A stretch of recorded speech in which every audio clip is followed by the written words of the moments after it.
Your screen freezes right as you are about to finish that big download. It is a frustration known all too well across the country. Everyone is looking for that one provider who actually delivers on their promises. Enter the world of fiber optics.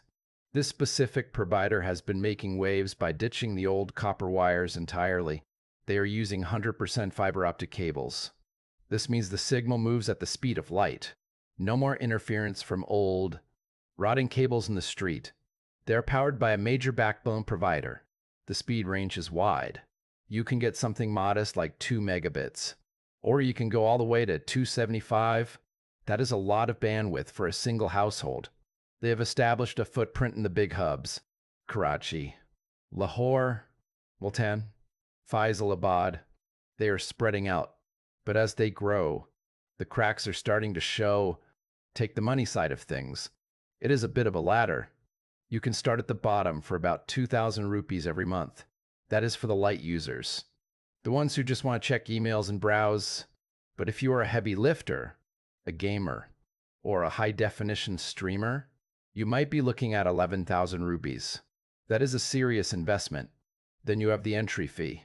12,000 rupees for installation is a big pill to swallow. They do offer a way to pay that off in installments, which softens the blow a little bit. Their big pitch is the triple play. It is the holy trinity of home entertainment. You get your internet, your cable television, and your telephone service all bundled together. It is designed to be seamless. One provider, one bill, one point of contact. And the best part? They claim there are no data caps. Unlimited downloads mean you can leave your system running all night without fear of a surprise bill.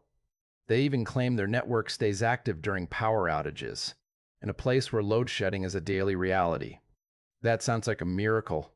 It should be the gold standard, but the truth on the ground is far more complicated. User reviews are a wild roller coaster. Some people swear by it.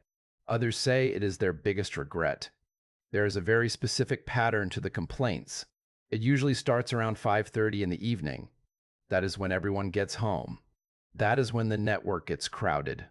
From then until 2 in the morning, the speeds can take a massive dive. Is the peak hour struggle. You pay for high speed, but you get a fraction of it when you actually need it most. Then there is the customer support issue. This is where the frustration really boils over. People report waiting for weeks just to get a technician to show up for the initial setup. Once you are in, if a line breaks, you might be waiting even longer. The support desk gets criticized for being slow, unresponsive, or just plain unhelpful. It is a classic case of a company growing faster than its ability to fix problems. The advertised speeds and the actual speeds often live in two different worlds.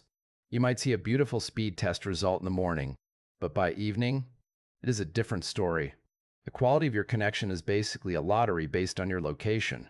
It depends on the local hardware. It depends on how many neighbors are sharing that same line. It depends on the maintenance of the cables in your specific alleyway.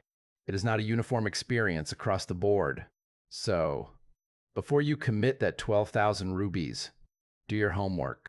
Do not just look at the shiny website. Walk outside. Talk to your neighbors. Ask them how their connection holds up on a rainy Friday night. Check the local groups on social media. Real-time feedback from people in your exact building is worth more than any marketing campaign. If the local node is solid, it might be the best internet you ever had. If it is overloaded, you are just buying yourself a very expensive headache. It is all about location, location, location.